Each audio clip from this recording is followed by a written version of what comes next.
ও সাহাবীরা শোনো, এই কবরের ভিতরে যুবকের আযাব। আমি রহমতের নবী কবরের পাশ দিয়ে চলে যাব, আর যুবকের আযাব হবে, হয় না। এটা রহমতের নবী, আমি হয় না। আমি তার জন্য একটু সুপারিশ করব, হাত উঠাবো, আল্লাহর দরবারে একটু কানব। তোমরা আমার সাথে আমিন আমিন বলবা। সাহাবায়ে কেরাম তো আযাব দেখতেছেন না, দেখতেছেন নবীজি। সাহাবায়ে কেরাম হাত উঠাইছেন, নবীজি হাত উঠাইছেন।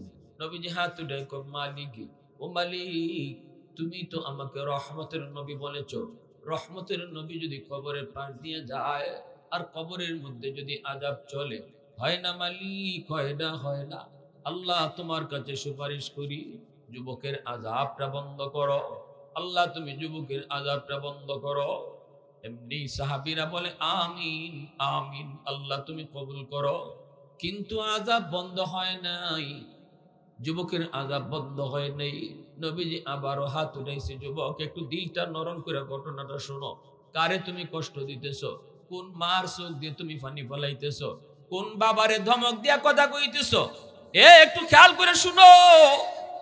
হাজারো আব্দুল কাদের জিলানীরে তুমি দাওয়াত কইরা ঘরে খাওয়াইবা, লাভ হইতো না।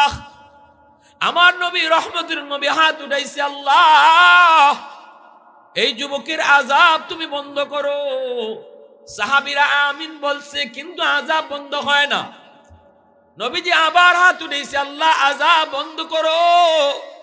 সাহাবায়ে কেরাম আমিন, কিন্তু যুবকের আযাব বন্ধ হলো না। আবারও নবী হাত উঠাইছেন, সাহাবায়ে কেরাম আবারও আমিন বলছেন, কিন্তু আযাব বন্ধ হলো না। তিনবার হাত উঠানোর পরেও যখন নবীর সুপারিশ কবুল হয় না, তখন নবী জানতে চায়, মালিক সমস্যা কোন জায়গায়? আমি কি কোনো ভুল করলাম নাকি গো? আমার হাতের দাম কি তোমার দরবারে কমে গেছে? ও মালিক, তুমি তো সেই মালিক, যেই মালিক আমি হাত উঠাইতে দেরি কবুল করতে দেরি করো না। তুমি তো সেই মালিক, যেই মালিক আমি হাত উঠাইয়া চাইতে দেরি দিতে দেরি করো না। আমার নবীর হাতের কি পরিমাণ দাম, নবীর হাতের কি পরিমাণ দাম।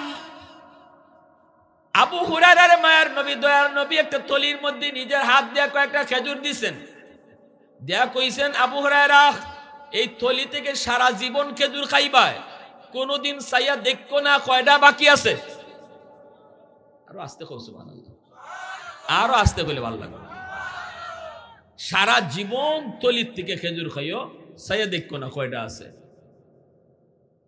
আবু হুরায়রা রাদিয়াল্লাহু তাআলা আনহু বলেন, আমি এই থলি থেকে সারা জীবন খেজুর খাইছি।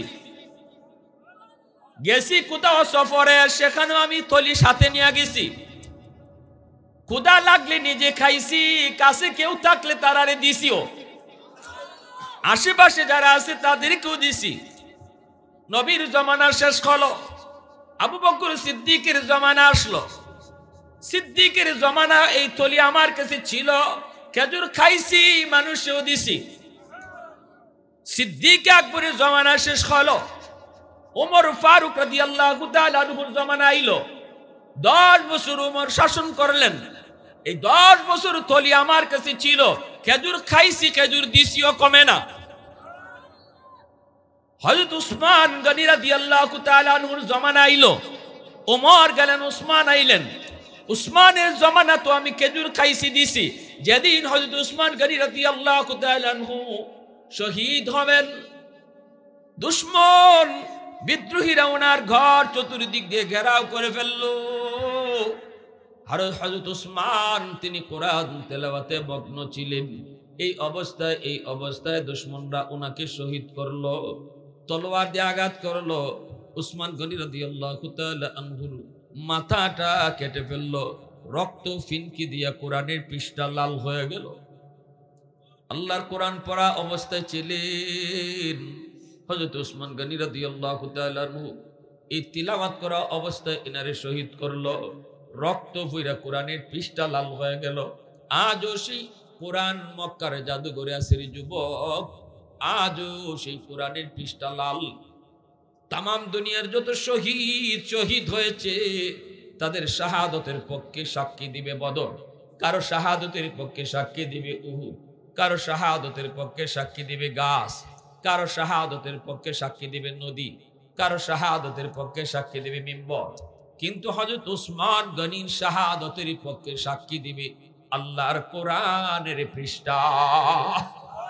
उस्मान तेरा नाम से इस्लाम रहेगा, उस्मान तेरा नाम से इस्लाम रहेगा, दुनिया की सखावत में तेरा नाम रहेगा, दुनिया की सखावत में तेरा नाम रहेगा, हैदार तेरा नाम से इस्लाम रहेगा, दुनिया की शजाअत में तेरा नाम रहेगा, मुआविया तेरा नाम से इस्लाम रहेगा, दुनिया की सियासत में तेरा नाम रहेगा, दुनिया की सियासत में तेरा नाम रहेगा।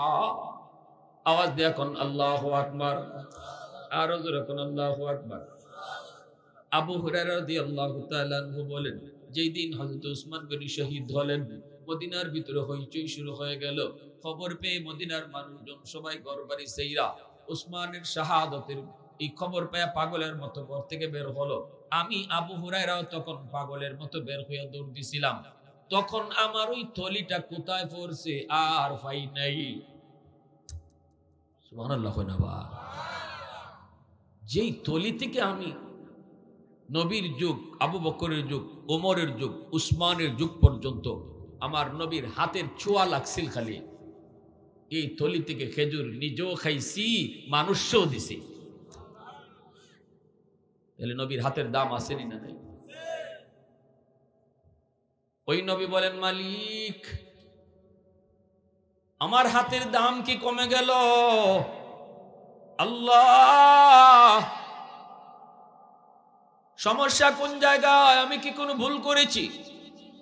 আল্লাহ পাক কয়, না বন্ধু, তুমি কোনো ভুল করো নাই, তোমার কোনো দোষ নাই, তোমার হাতের দামও কমে নেই। গন্ডগোল হলো এই যুবক, যেই যুবক কবরে শুয়ে রইছে, যারে জাহান্নামের আগুনে জ্বালাইতেছে, যারে সাপে কামড়াইতেছে, যে মা মা করে চিৎকার করে কাঁদতেছে। সমস্যা হলো ওই যুবকের, এই যুবকের মা এখনো দুনিয়ায় জীবিত আছে। মার কলিজায় অনেক ব্যথা, মারে দুনিয়ায় থাকতে অনেক কষ্ট দিছে, মার কাছ থেকে মরণের আগেও মাপ নেই নেই, মারে খুশি করে কবরে যায় নেই, মার কলিজায় ব্যথা ব্যথার জায়গায় রয়ে গেছে।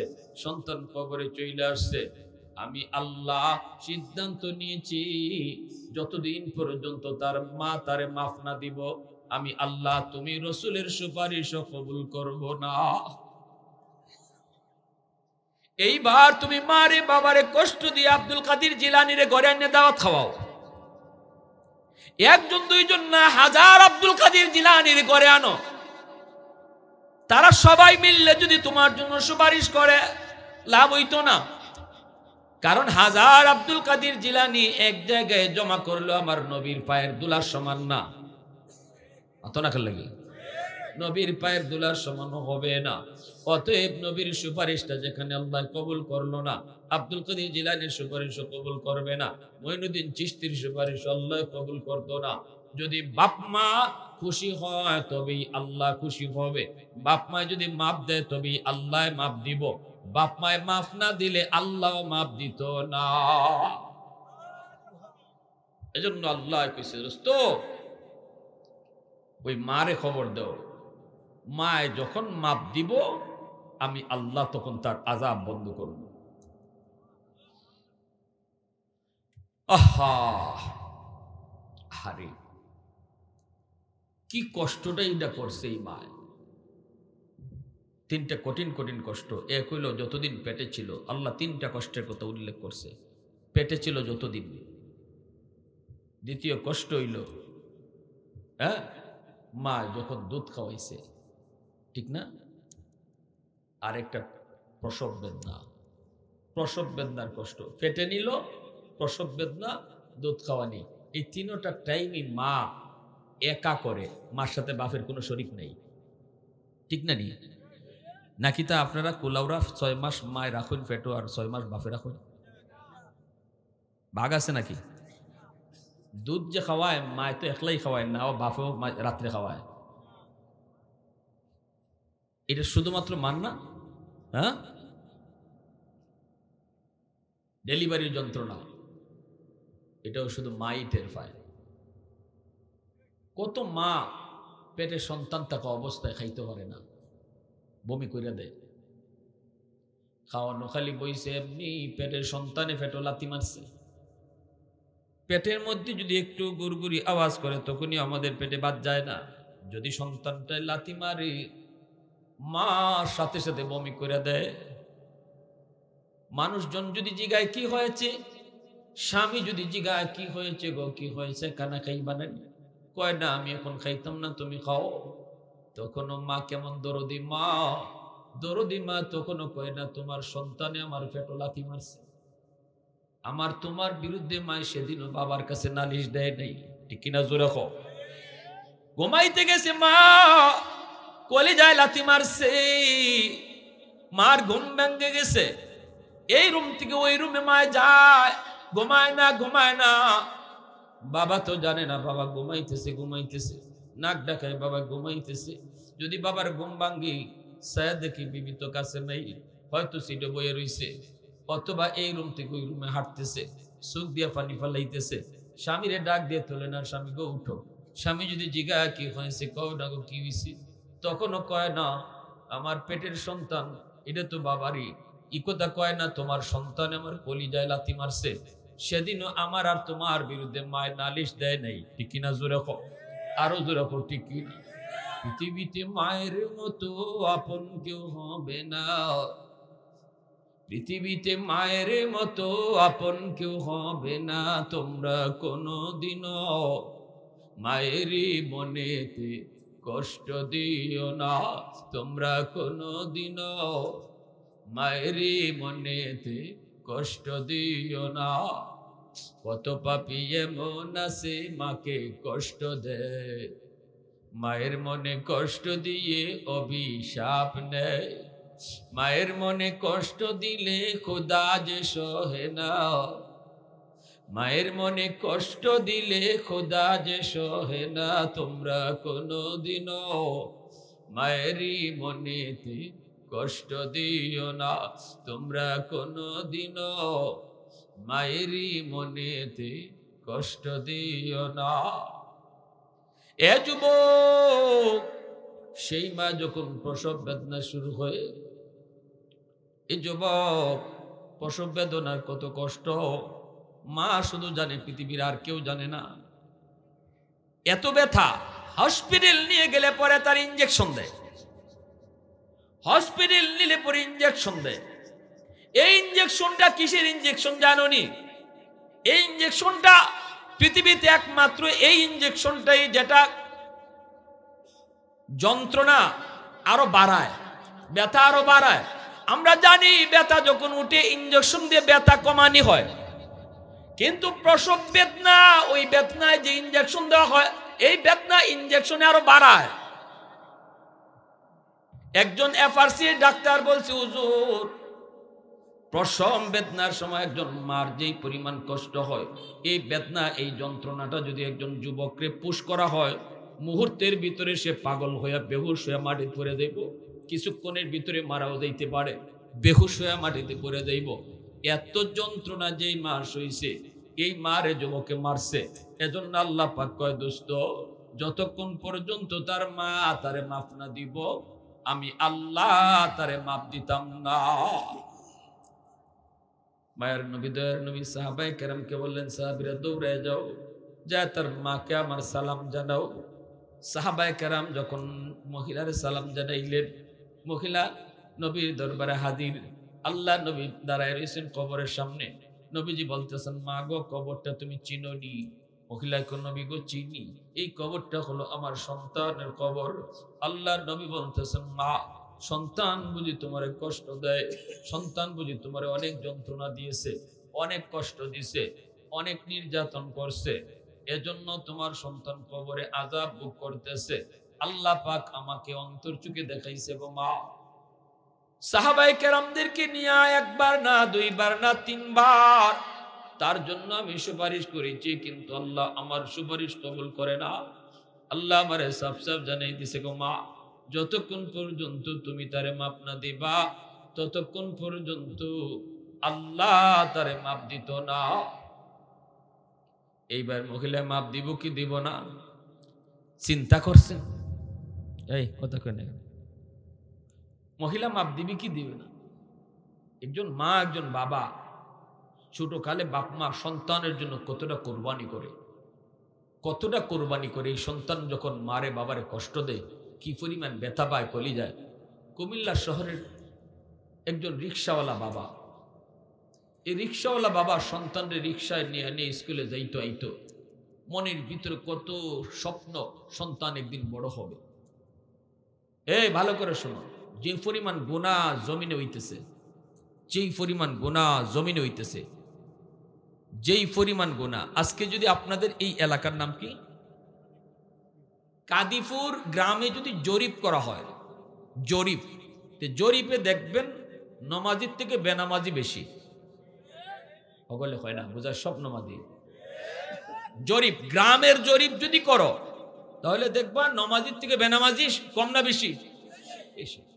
বাজারও কুলাউরা, বাজারও গিয়ে হিসাব করো, বাজারে এই মাথা থেকে ওই মাথা পর্যন্ত প্রতিটা দোকানদারের হিসাব লও, দেখবা এই জরিপেও বেনামাজি দোকানদার বেশি, নামাজি দোকানদার কম। এবারও গড়ে যদি জরিপ করি দেখা যাইব গড়ের মধ্যে যতজন সদস্য আছে বেনামাজির সংখ্যা বেশি।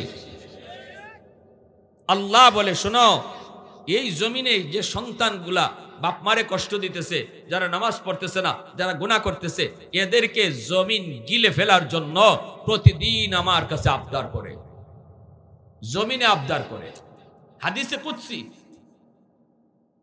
আলা কুল্লি ইয়াউমিন ওয়াল আরদা ইস্তাজিলু রাব্বাহু ওয়াল মালাইকাতু ইস্তাজিলু রাব্বাহু ওয়াল বাহরা ইস্তাজিলু রাব্বাহু। আল্লাহ পাক রব্বুল আলামিন বলেন, জানোনি প্রতিদিন জমিন আমি আল্লাহর কাছে আবদার করে। জমিনে কয়, মালিক অনুমতি দাও, বেনামাজির আমি গিলে ফেলবো, সুদকুর ঘুষকুর আমি গিলে ফেলবো। সন্তান, যেই সন্তানে বাপ মারে কষ্ট দেয়, যেই সন্তানে মার কলিজায় আঘাত দেয়, এই সন্তান নাফরমানটারে আমি গিলে ফেলবো। যেখানে দাঁড়ায় আছে এখানে আমি তারে কবর দিয়ে ফেলবো। বাজার থেকে বাড়িতে যাইতেছে সুযোগ দিব না, আমি জমিন তারে গিলে ফেলবো। ও মালিক, আবতালি ইবনা আদম ফি কারি, অনুমতি দাও, আমি ওরে গিলে ফেলি, কবর দিয়া দিই।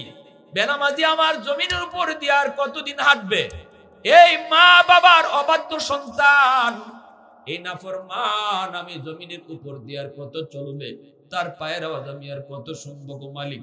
মার কলিজায় ব্যথা দেয়, মার চোখ দিয়ে পানি ফালায়, বাবার চোখ দিয়ে পানি জড়ায়। এই নাফরমানরে আমি কতদিন জমিনে হাঁটতে দিব? অনুমতি দাও। আসবিরু ইলা মাতা আসবিরু, ধৈর্য ধরবো তো আর কতকাল ধৈর্য ধরবো?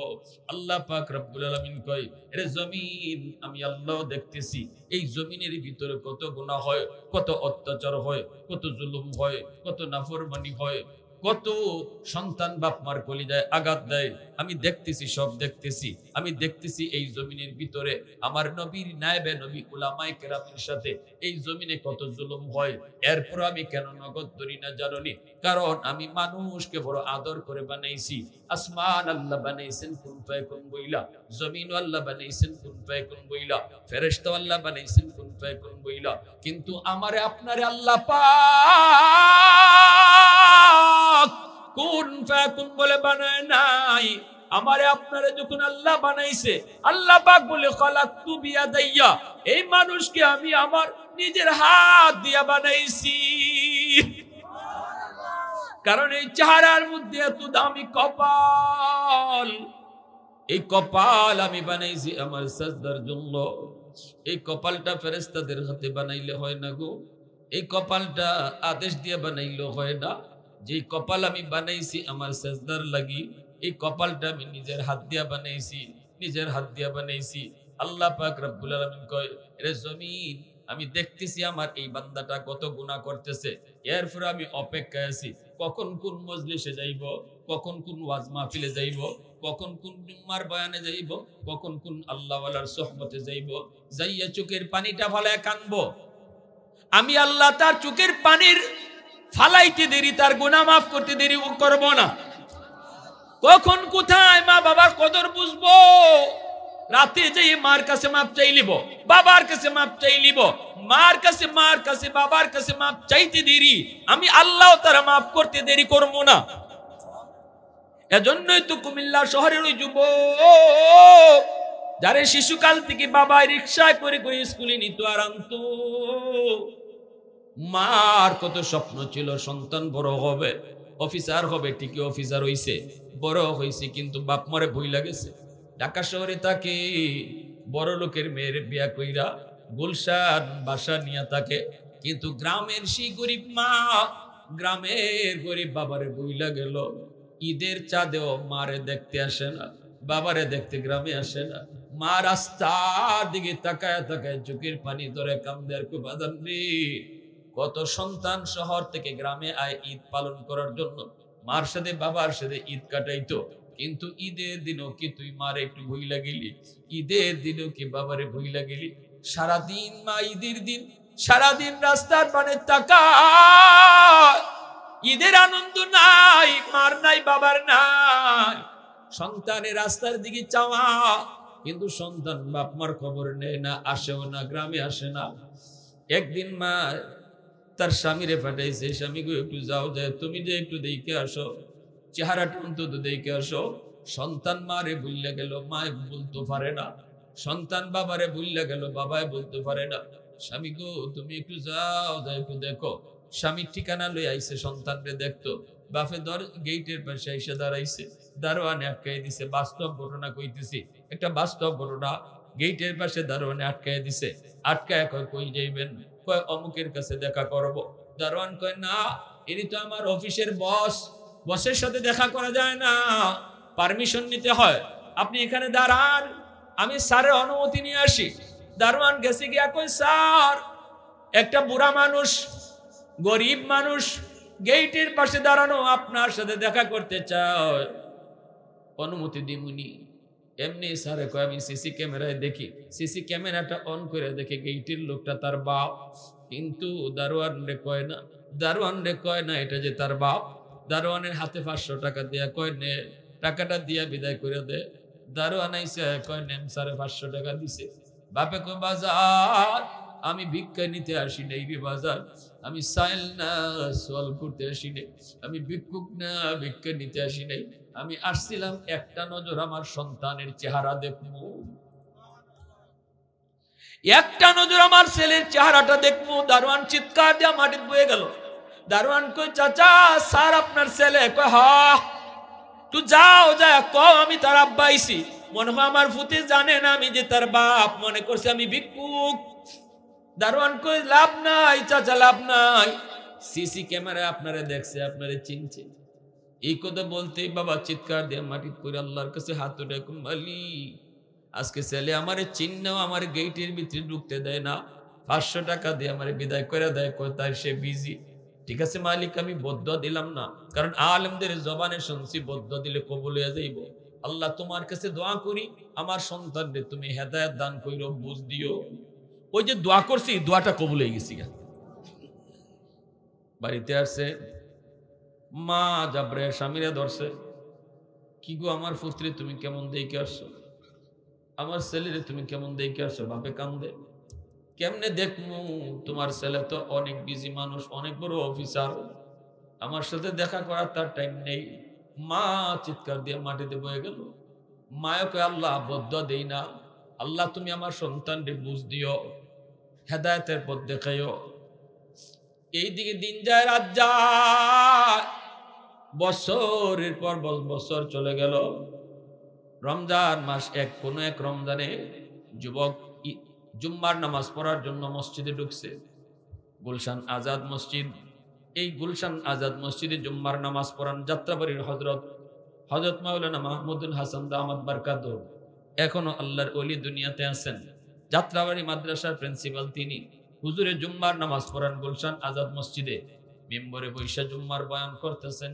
ওই দিনে হুজুরের জুম্মার বয়ান ছিল বাপ মার খেদমত, আর যুবক ঢুকছে মসজিদ।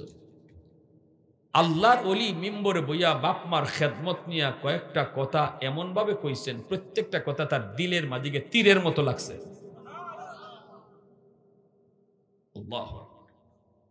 ওই যে আল্লাহ কইছিল, জমিন আমি যদি নগদ ধরে লাই তাহলে তওবার সুযোগ কই। আমি আল্লাহ মানুষ বানাইছি নিজের হাতে, এত সহজে ধরি না, সুযোগ দেই। বাপ মার সাথে বেয়াদবি করতেছে, কোন একজন আলেমের কথা হইন না তার দিল নরম হইয়া যদি রাত্রিকে মাফ চাইলায়, তে তো মায় মাফ করে দিলে আমি আল্লাহ মাফ করে দেব। ধ্বংস যদি কইরা দেই তাহলে তার সুযোগ কই আর তওবা করা। আমি আল্লাহ রহমান, আমি রহিম, আমি সুযোগ দেই।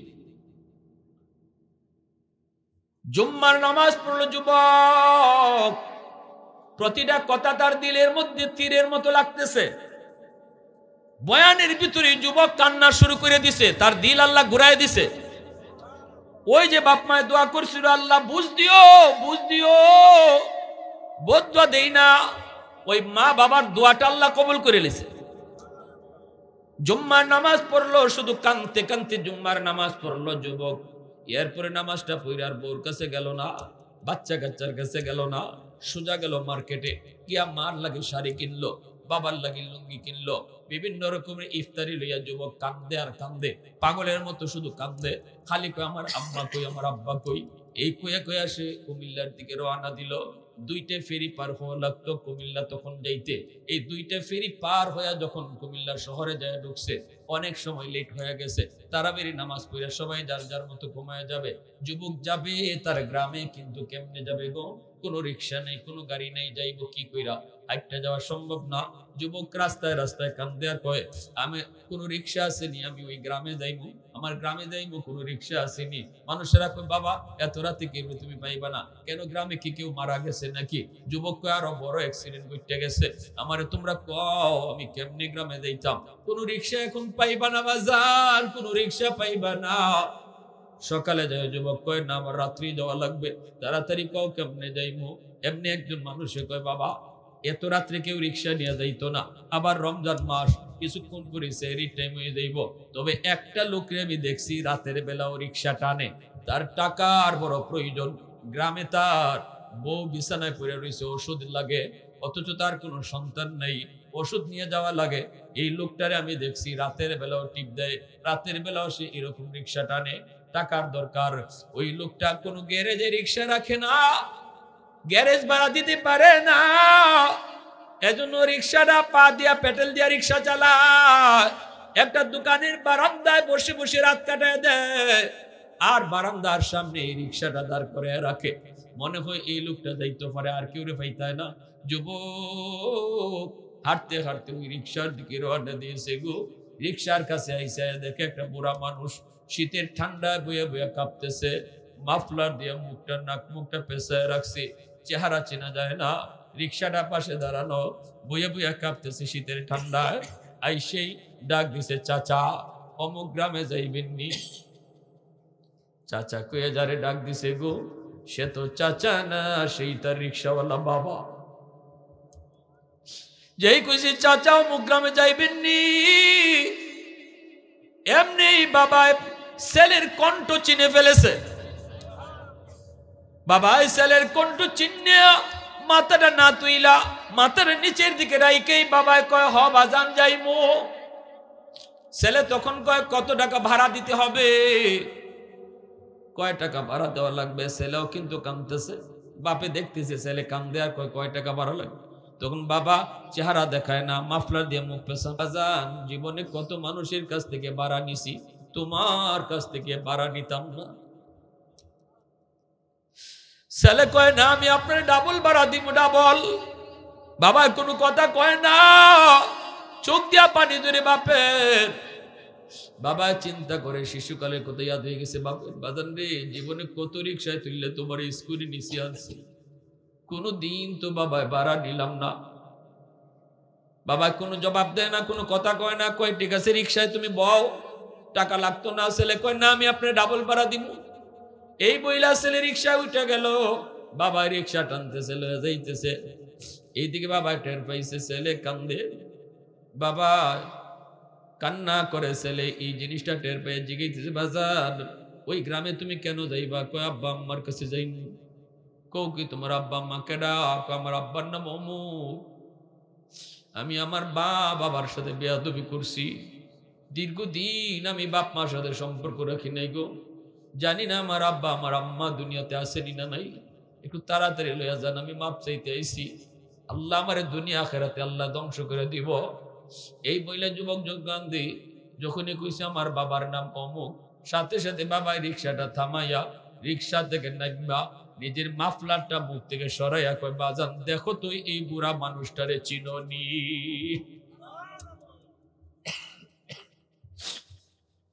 দেখো তো এই বুড়া মানুষটারে চিননি? তখন এই ছেলে রিক্সা থেকে নামিয়া বাবার ফাও জড়ায় ধরে কান্না শুরু করছে, আব্বা আমারে মাফ করো। বাপের সাথে সাথে কপালে বুকে জড়ায় নিছে, নিয়া কপালে চুমা খাইছে, মাফ করে দিছে। বাড়ির গিয়া খালি আম্মা কয়ে ডাক দিছে, অসুস্থ মা বিছানা থেকে সুস্থ হয়ে গেছে। সন্তান অসুস্থ বাপ মার পাশে গিয়া মাথা হাতটা রাখবা, দেখবা বাবা অর্ধেক সুস্থ হয়ে গেছে। ডাক্তার পরে আনো। আল্লাহ রসুল কয় যখনই বাবার কপালে হাতটা রেখে কইবা আব্বা তুমি শরীরটা কেমন লাগে, ওই যে বাবার দিলটা খুশি হয়েছে, সাথে সাথে আল্লাহ তোমার উপর খুশি হয়ে গেছে। মার মাথার পাশে বৈশা মার কপালটাতে হাতটা রাইখে আম্মা শরীরটা কেমন লাগে, মা খুশি হয়ে যাইব। আল্লাহ রসুল কয় আমি রসুল কইতেছি যে রসুল জীবনে মিথ্যা বলি নাই, সাথে সাথে আল্লাহ তোমার উপর খুশি হয়ে যাবে। এই দুনিয়াতে বাপ মারে খুশি করে যারা গেছে এরা ওলি হইছে, বাইজিদ বুস্তামি ওলি হইছে, ওয়াসকুরুনি আল্লাহর ওলি হইছে, এবং বড় বড় ওলি আল্লাহ এই জমিনে যতজন হইছে প্রত্যেকের পিছনে তার বাপ মার দোয়া ছিল।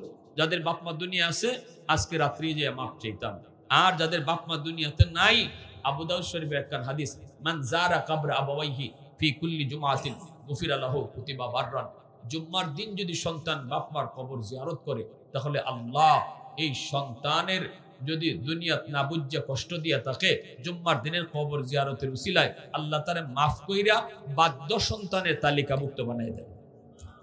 যাদের বাপ মা নাই জুম্মার দিন কবর জিয়ারত করবো, কার কার নিয়ত আছে একটু হাতটা উঠে আল্লাহরে দেখা।